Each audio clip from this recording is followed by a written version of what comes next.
you get back? नमस्कार दर्शक मित्रों, स्पिरिचुअल लाइफ के इस कार्यक्रम में आप सबका स्वागत करता हूं। सभी को happy Makar Sankranti, happy Uttarayan, happy Pongal and happy Lohri. जीवन में सूर्य की गति जो होती है, उस गति के sun never stop. He never said, I am tired today and I don't want to wake up in the morning, but the sun is always on time. So we have to learn from the sun. Doesn't matter the weather, doesn't matter the traffic, doesn't matter. The sun is coming on the time. So today is the biggest day. The sun is 6 months on the south and sun 6 months is in the north. So today sun is coming from the north to the south. And so that's the reason in Hindu scripture there is a festival called Makar Sankranti, Uttarayan. From the South India, the people celebrate the festivals called Pongal, and the Punjab side, the people, they celebrate same festivals as in Lohri.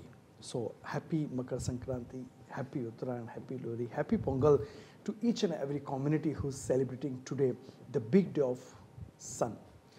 सूर्य की महत्वता बहुत ज़्यादा होती है. And today we are in United Kingdom.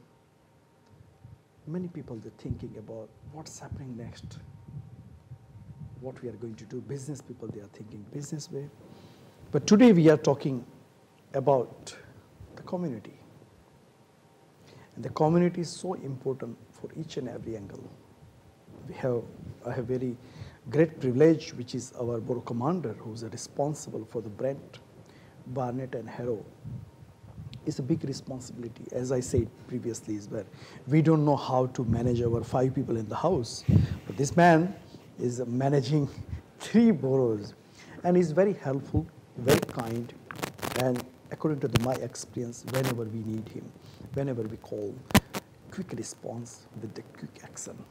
So Simon Rose, thank you very much for coming in our program. According to my knowledge, I think so this is your also one of the house and one of the office which is you are providing your service to the community as well. Simon, as per our last discussion, the many issues with the police and the community thing, police is working hard, the community thing, okay, what is happening, the temples and everything, the police is merged with all the boroughs and everything. Can you explain what is the update? Guruji, thanks for inviting me along to talk again. I suppose what I would say in relation to the police merger, for what most people should experience, nothing actually changes. All the Safer Neighbourhoods teams carry on as before. Okay. There are 2 police officers and 1 PCSO for every ward. They are your local team. Some of the arrangements around where the custody suites are, where arrested people get taken, that's changed. They're not going to South Harrow anymore, they're going to Wembley. But there is continuity on what's happening. Mm-hmm. A lot of the changes are just about trying to be more efficient, reducing the number of borough commanders. So I've got 3 boroughs, not just 1. Yes, yes. But that's about protecting the front line. Yes. It's about making sure we can keep as many cops on the streets as possible. And there's some other changes that you might see. A lot of the officers, they've now got these small sort of little electronic tablets, not yes. my old book. Yeah. And that helps them, once they're out, deal with everything out on the street rather than have to come back. Okay. So things like that are changing, but fundamentally, Safer Neighbourhoods doesn't change, frontline policing doesn't change. We're just sort of moving into the 21st century. So basically the same kind of service which is police is providing to the community. Yep, we're just trying to do it more tech savvy, if you like. Right, yes. And perhaps that links to some of the changing natures of crime. I know it's the Kumbh Mela. Kumbh Mela, yes. Or the little Kumbh Mela, not the big one. And there will probably be more people congregating than there are people in the United Kingdom. Yes, 16 million people is going to get together. Wow. Okay, that's huge. That's huge. So I am aware, regrettably, that there are one of my friends, or someone I know, has been a victim of fraud, travel agent fraud. Okay. Yes. Planning yes. to travel outside of the Kumbh Mela, yes. Through a friend of a friend who's yes. referred that this person can get them a special deal on the travel, and the travel agent didn't exist. Friend has lost all his money. Yeah. The advice I would say is probably quite universal, and it applies to almost all types of things. If it looks too good to be true, it probably isn't true. You're not going to get a ticket for £400 less. Yes, yes. You know, it's always check that there's an atoll reference number. Actually check on the website that it's linked to the right company. Who's referred this person to you? Do you trust that referral? Have they got a track record? Can you go into a shop and buy it? Can you check the website out? All these things of due diligence. Because at times like this, it's regrettably, it's the same with the Muslim community. Yeah. When people do Hajj, yes, there are various fake travel agents pop up, and I think, regrettably, at the Kumbh Mela time, yes, when so many people are travelling, you get these online frauds, and a friend of mine has unfortunately been a victim. Very good thing. जो Simon ने बताया, Kumbh Mela, and yes, it's true, is one of our friend, which is we know each other, and he's a good person. He's a religious person. He's going not for holiday. He's going to participate in the religious event. And the travel agent, which is he called and he said so and so price, and the next call came through the mobile. He said we'll give you the discounted price. So thank you, Simon, which is you just got the point. Because of the Kumbh Mela, many people is traveling. And they think, okay, where we can get the cheaper ticket.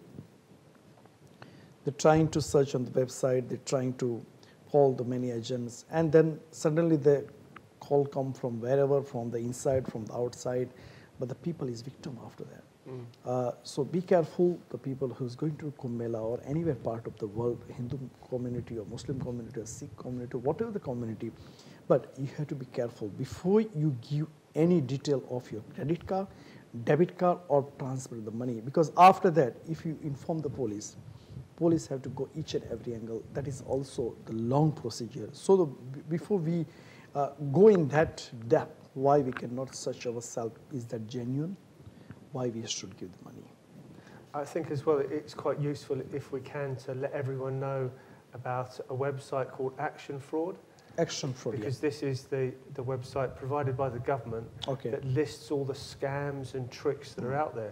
So you can look up Action Fraud, and if you're a bit suspicious about something, if you think, well, this doesn't seem quite right, look it up there. It's all filed and stored according to different types of frauds, and you can see if what's happening to you sounds like it's wrong. And it's a really good way of preventing it, because always prevention is much better than cure. Yes, yes. You don't want to get sick, you want to stay healthy. So really I would advise anyone, Action Fraud is a great place for all different types of scams. If it's one thing, if anyone perhaps remembers out of today, is if you're not sure, look it up on Action Fraud. Good. So this is good information. Simon, also the previously, which is the people have in mind what's happening about the temple, and the robbery happened in 2 different places or 3 different places. Do you have any update for that? We obviously had some intelligence who we're looking for. We haven't found the idols, and regrettably, you know, there isn't an awful lot. There's nothing positive I can say about what's happened. I think we've tried our hardest. We've done all our forensic checks. We've looked at the CCTV. We have intelligence to think who the suspects might be. We've searched some addresses. We've gone looking for them, but regrettably, I'm afraid we haven't found the idols. Okay, but what about the person? Have you arrested anyone? In relation to him, we haven't been able to charge anyone because, unfortunately, in order to charge, we needed sufficiently quality CCTV, and the person was wearing a partial facial mask, so we haven't been able to get enough evidence of the confirmation of the identity. Obviously, what we did do is we took all the CCTV from the shops around the area, so we were able to identify people who were nearby, but we haven't been able to evidentially prove that they were the same person inside the mandir, inside the temple. Okay.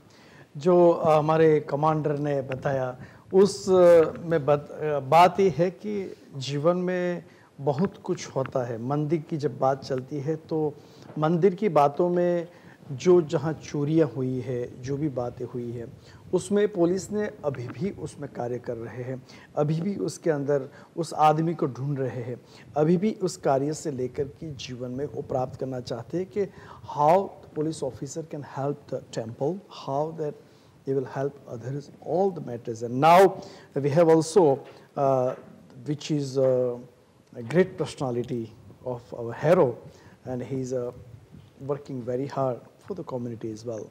The Member of Parliament, Mr. Bob Blackman, thank you for coming in our Spiritual Live program. We was talking with the Borough Commander regarding about the temples and how the police is working.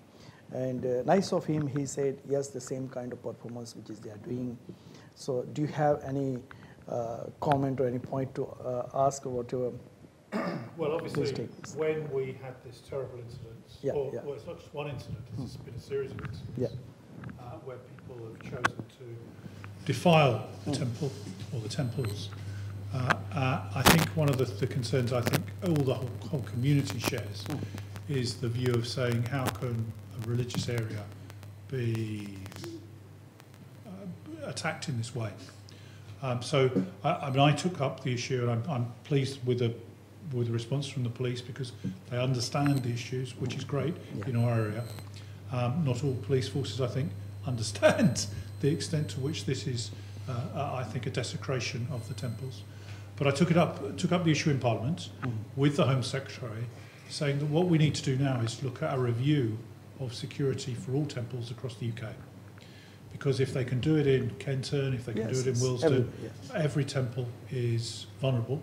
Because we want a position whereby people from the community can come in and pray, or just in getting involved in the day-to-day activities. Our worry is that this could escalate, and people think that there's a way of doing it, particularly after New Year, when obviously many people have given generously to the work of the temples, the mandirs.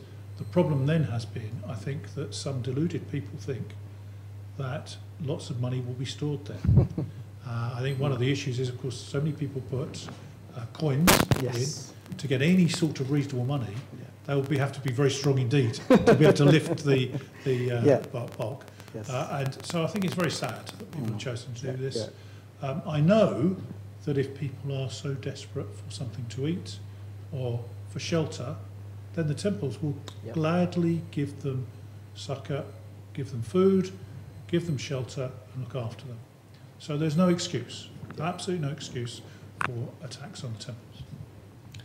I suppose what I would say, though, from a policing point of view, is we would always be extremely keen to work with any temple if they are concerned about the level of their security. We can first of all start with a very basic sort of assessment by a local officer, and if needs be, we can actually, through a crime prevention design advisor, arrange for some much more tailor-made crime prevention advice around security measures that could be adopted for the temple. There is, like you say, if it's near the time, if it was Diwali, if there's a sense that there was more money in the temple, it does increase the risk. Obviously, temples will be sensible about this and will bank their money, but it doesn't mean that members of the community who are often have got some drug-related issues aren't going to do that. So, as we were talking earlier, it is regrettably about an emphasis around crime prevention, and my plea would be if any temple is remotely concerned or would just like to just do a review of their security around their banking arrangements, we would be only delighted to go down, have a chat, review the security with the temple, try and make some constructive suggestions. Some of them might be nil cost, some of them might be really small cost, but it's that early prevention and engagement, I think, just reduces the risk. Bob, we was talking regarding about all robberies and what's happened. Yes, indeed. So, I mean, obviously, we've had the temple robberies around New Year. I think that has moved on. And I think, thanks to our friends from the police force being very prompt in their action and the work of the various different identifying potential culprits, then identifying who we thought was responsible, and then obviously assisting the police to apprehend that individual. There is, however, another problem which I think many members of the Indian community are experiencing right now, and that is this challenge on aggravated burglaries. Now, we are not talking about people that sneak into your home when you've left a window open. Right. We are talking about gangs who arrive in groups of 4, 5 or 6 with baseball bats, and actually they want people to be home when they're there. They break down the doors, they attack people physically, and they don't care whether they're young, old or whatever. They're after money, they're after gold, they're after jewellery, and they're after address books.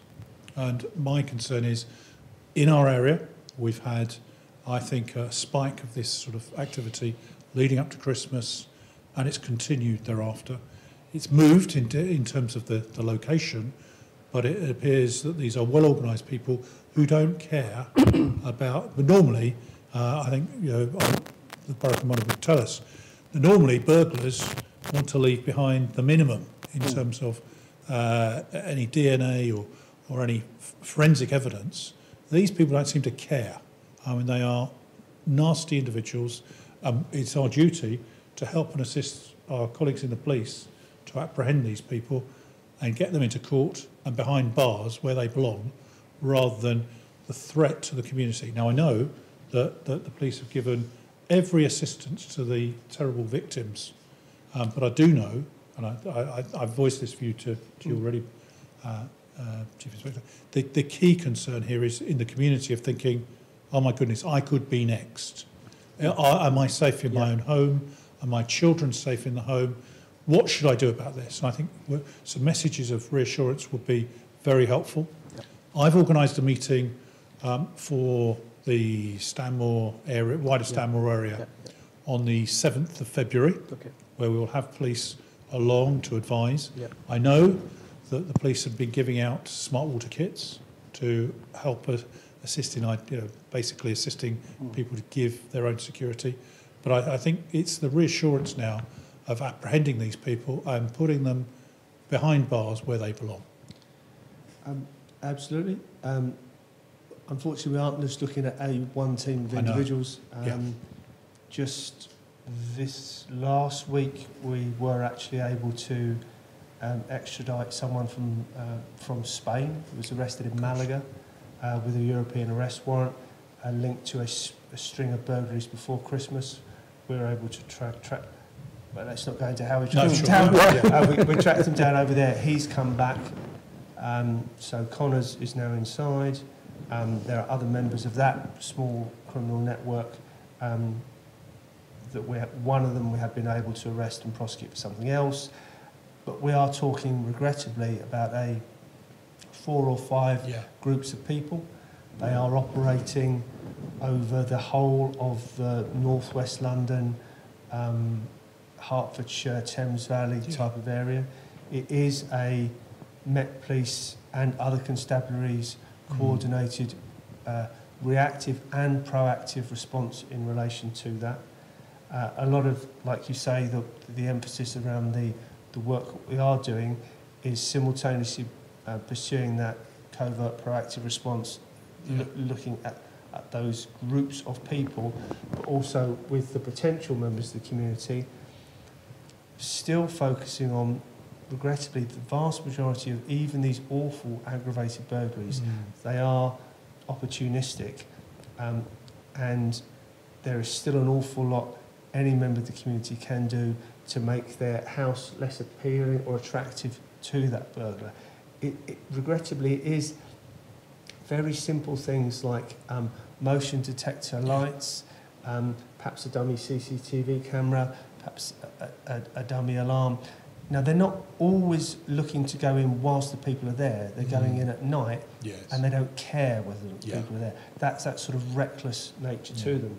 So by taking measures such as perhaps cutting your front hedge down a little bit so that anyone walking past could be able to see someone hanging around by the porch, not leaving your dustbin out the front because they can stand on the dustbin, hop over the side gate and go down the side. Some of these little things make a difference. Perhaps a timer switch that has a light on in the evening, particularly in the early evenings. Yeah. Perhaps you might have that to a radio to make some noise as well. But it's also, I would say, perhaps become a member of a neighbourhood watch. Speak to your Safer Neighbourhood team, because it's not just the aggravated burglary. Sometimes it will be that they're forced their way in and they look to take car keys. Yes. Because cars are now so much more valuable. Yeah. It's a quick smash through the front door, Yeah. get the car, and the car's off the drive, and you potentially lost a £30,000-40,000 Range Rover. But the emphasis we're trying to work on with the Safer Neighbourhood teams, in addition to the smart water kits that we're issuing, are those free or nil or marginal cost preventative measures that can help make a difference. And if you contact any member of your Safer Neighbourhood team, or contact Harrow Police, Barnet Police, Brent Police on Twitter, can we have details for the Safer Neighbourhood team? Can someone come and visit me? We would be delighted to do that. You know, prevention for us is a far more productive way than trying to track these people down when, like Mr. Connors, he's fled off to Malaga. That's an awful lot. Can I ask you as well, I've over the weekend been alerted to residents groups that are doing patrols, getting together and literally patrolling the streets to look after each other's houses. What's the view of the police in these particular things? I'm concerned about, because we've talked about the unscrupulous nature of the thugs that are involved in this. My concern is that residents and constituents who may be not used to combating people like this are placing themselves at risk. I think you can certainly do it very safely. Right. In some senses, it is a little bit like a neighbourhood watch. Right. It's eyes and ears. By residents going around looking out for each other, it is some of the very simple things, like if you're walking down the street and you know Simon, who lives at number 14, his milk's still out there, his Amazon delivery sitting out there, move it out of the way, push it further through the letterbox, leave a note, take it into your house. These are some of the signs that give it away to a burglar that the house is unoccupied. So you don't have to view it as vigilantism. You can view it as very constructive, looking out for your neighbour. Yeah. Neighbourhood watch, to some degree, some people might think is an unfashionable way of looking at it, but it's just good neighbourliness. But the answer is, if you find anyone, call the police straight away. Yeah. The other issue may be, and I think this is another crime prevention measure, is that on bin collection days, often when people are out at work, the council arrives early in the morning, they leave the bin on the driveway and no one puts it away until the evening. It's a surefire signal that no one's in. Do you have a view on what we should do there? Or they're on nights and they're sleeping, or they're a bit lazy and can't go out. Yeah. But I agree, it is an indication. It would be nice if the binmen or bin staff could put the bins exactly back where they were. The next best option is a little bit of neighbourliness and just put them away. Yeah. That's what I try and do where I live, just off the edge of the borough. Doesn't always work, but I mean that would be the most helpful thing to do. I think we've got to be realistic, though. Yeah. And it's probably neighbours that are going to help rather than binmen. Probably true. Simon, we are talking about neighbourhood. How we can increase the neighbourhood more active? Can we do anything for them? I think there's so many things people in the community can do. I think the easiest, and like you said, Bob, with the idea of communities getting together, some people have little WhatsApp groups where they share awareness. Some people might follow the local borough or the local ward Twitter account and get some prevention advice around that. There's a system called Owl Online Watch that's active in a lot of boroughs, where it's a virtual neighbourhood watch where information is shared up and down by ward coordinators. That's the sort of the easiest level of participation. You're just making it available to receive information around crime prevention activities, emerging crime patterns and trends. The next level, if people have a little bit more time or a little bit more interest, it's participate in the virtual ward panel. It's a quarterly electronic survey where people are asked to share their relative level of concern about 5 or 6 hyper-local issues of crime, disorder and antisocial behaviour. The ward panel then decide what the priorities are and task the local police with delivering against that in the next quarter. That's a little bit more effort. You're doing a survey once a quarter. If you're more interested, the actual ward panel, if you're more interested, become a special constable. If you're more interested in a different way, be part of the independent advisory group or the custody lay visitors. There is a whole raft of engagement opportunities if people are minded to. And the first step is just chat to your ward officer. He or she can talk it through for you. We will have multiple options. we're always grateful just for, you know, to understand what you care about most, because there will always be many competing priorities for the Safer Neighbourhoods team, and perhaps we don't hear from enough local people about what they think we actually should be prioritising. So, you know, tell us, talk I think to us, so. The community we'll and temple will work hard to engage the more people and get the good message. But anyway, thank you very much, Simon, coming in the speech live. Thank you, Bob. My pleasure. बात होती है समय time की जब बात होती है. The last message before I go, we lost very good person from our community, Hari Bhai Halai. तो मैं सभी को यही प्रार्थना करूँगा कि उनके लिए हम प्रार्थना करेंगे.